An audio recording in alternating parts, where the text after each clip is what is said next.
In February 2023, Docker Engine 23.0 shipped with BuildKit as the default builder on Linux. Organizations reported up to 40% faster builds, and most engineers never noticed the switch. Before BuildKit, the legacy builder executed Dockerfiles sequentially, one instruction at a time, top to bottom. If you had 3 stages that didn't depend on each other, too bad. They waited in line.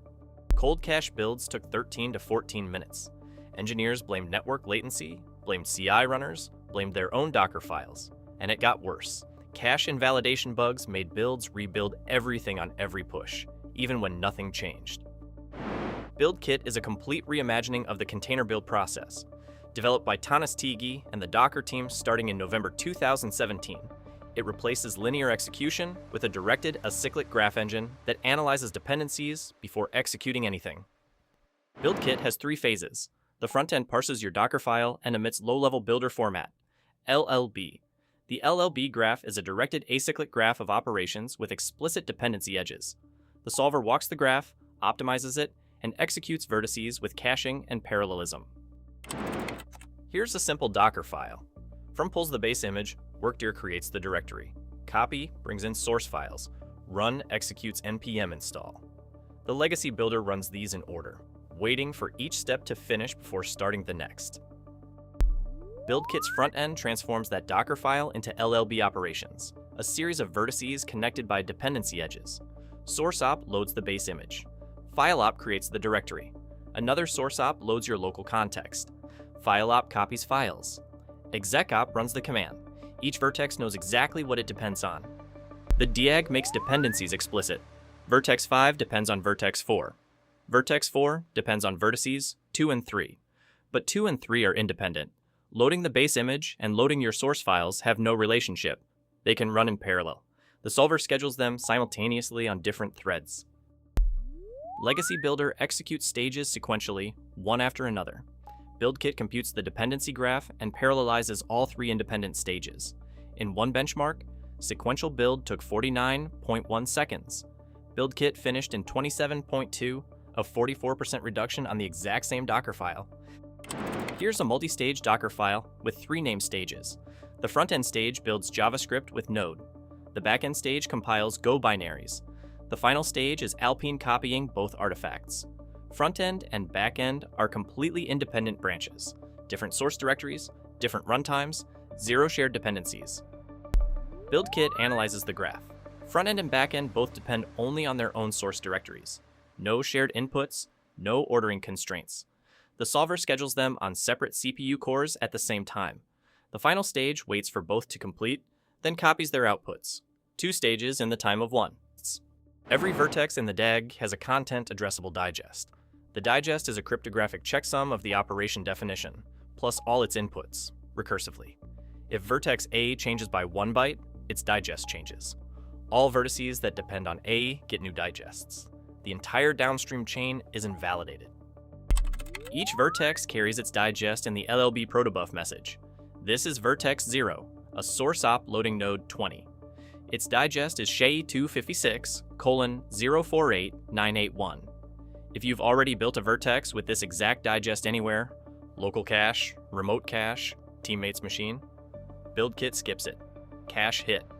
When you run Docker build with BuildKit, the output shows cache hits in real time. #5 with progress plane is cached. #6 is cached. #7 rebuilt because the source code changed. The word cached means the digest matched exactly and the layer was reused without executing the step. But here's the catch.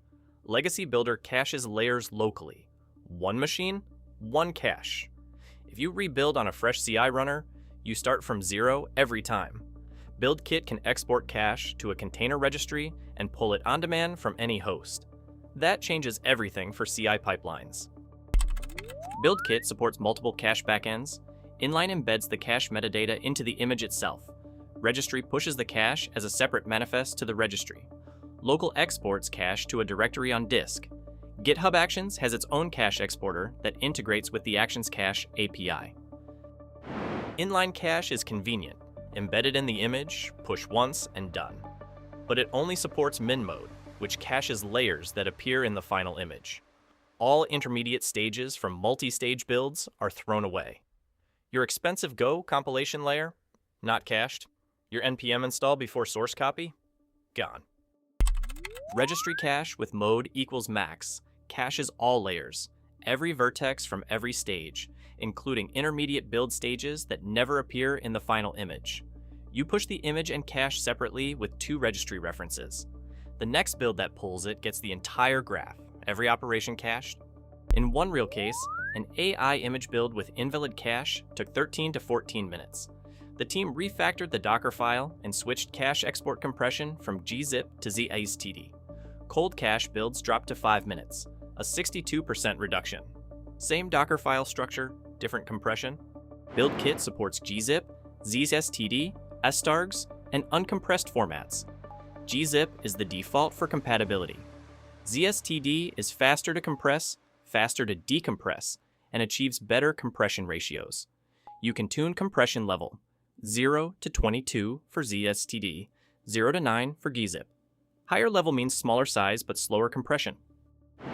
BuildKit optimizes access to local source files. By tracking only the files that change between repeated build invocations, there's no need to wait for local files to be read or uploaded before work begins. DAG execution starts immediately, while file operations stream in parallel in the background. Now the honest part. BuildKit doesn't magically fix bad Docker files. It makes the consequences arrive faster and more consistently. Poorly structured Docker files that occasionally benefited from accidental cache hits in Legacy Builder now fail consistently. BuildKit is deterministic. It exposes architecture problems that were previously masked by heuristic caching. Classic mistake that BuildKit exposes ruthlessly. Copy ... brings in the entire build context directory. Every file, every generated artifact, every .ds_store from macOS. One timestamp change on any file, even a file your build never uses, invalidates the copy layer digest and every layer after it. Full rebuild downstream. The fix? Copy only package JSON and lock file first, run npm install, then copy the rest of the source code. Dependencies change rarely, maybe once a week. Source files change constantly, every commit.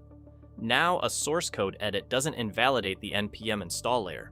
It stays cached because the package JSON digest hasn't changed. Another failure mode that's hard to debug. If you touch files in a build script and set all timestamps to the same value, say January 1st at noon, BuildKit can miss real content changes. Snapshots show identical timestamps across versions, so the content hash doesn't update. Cache is never invalidated even though content changed. Some CI providers silently refuse to save BuildKit cache if it exceeds 1 GB once compressed. The documentation mentions this limit in passing, one sentence buried in a paragraph. Every build is cold. No warning is logged to the console. Engineers spend days debugging slow builds, never realizing cache is being silently dropped every single run. BuildKit consists of 2 components. BuildKit is the build daemon, the long-running process that executes the DAG, manages cache, and runs operations in containers. BuildCTL is the command line interface that manages BuildKit. Docker Engine integrates BuildKit directly via BuildX, so you don't see BuildECTL unless you run a standalone daemon. BuildKit executes each LLB step in a temporary container started using runts, the low-level container runtime underneath Docker, Kubernetes, and every other OCI-compatible platform. Containers building containers. Because Runk is lightweight and the file system layers are content-addressed, BuildKit spins up and tears down build containers in milliseconds, not seconds. Quick timeline recap. BuildKit was introduced by Tanis Tiigi in November 2017. Docker 19.03 made it available behind the Docker_BuildKit equals one environment variable flag in July 2019. Docker 23.0 made it default on all platforms, Linux, macOS, and Windows, in February 2023, 6 years from experiment to default. Here's a surprise, BuildKit doesn't require Docker files. The Docker file is just the default front end that parses text and emits LLB. BuildKit has front ends for Nix, HLB, and Bass, which all build container images. Cargo Wharf is a front end that builds Rust projects directly without ever producing a container image. Any program that can produce valid LLB protobuf can drive BuildKit. Cache invalidation works differently with --no cache. In Legacy Builder, --no cache means ignore all cache, rebuild everything from scratch, even if nothing changed. In BuildKit, it means verify cache validity. Check if inputs actually changed. If content truly hasn't changed, BuildKit can still reuse the cache layer. From workdir env can be cached even with no cache set. Here's what matters. BuildKit parses Dockerfiles into LLB, a directed acyclic graph of content-addressed operations. The solver executes independent vertices in parallel on multiple threads. Registry cache with mode max exports the full graph including intermediate stages. Compression format affects cache transfer speed dramatically. Bad Dockerfiles fail consistently instead of randomly. LLB is to Dockerfile what LLVM-IR is to C. The analogy is deliberate. BuildKit borrowed compiler architecture. The front end is a parser that converts high-level syntax to intermediate representation. LLB is that intermediate representation, structured, optimizable, content-addressed. The solver is an optimizer and code generator that schedules operations and manages execution. Understanding the intermediate representation means understanding why your builds are slow, why changing one file invalidates 50 layers, and why switching compression can cut your CI bill in half. It's not magic. It's a directed acyclic graph with content-addressed vertices, and every performance property follows from that structure. Your builds got 40% faster in February 2023. Now you know why. I'm Callstack.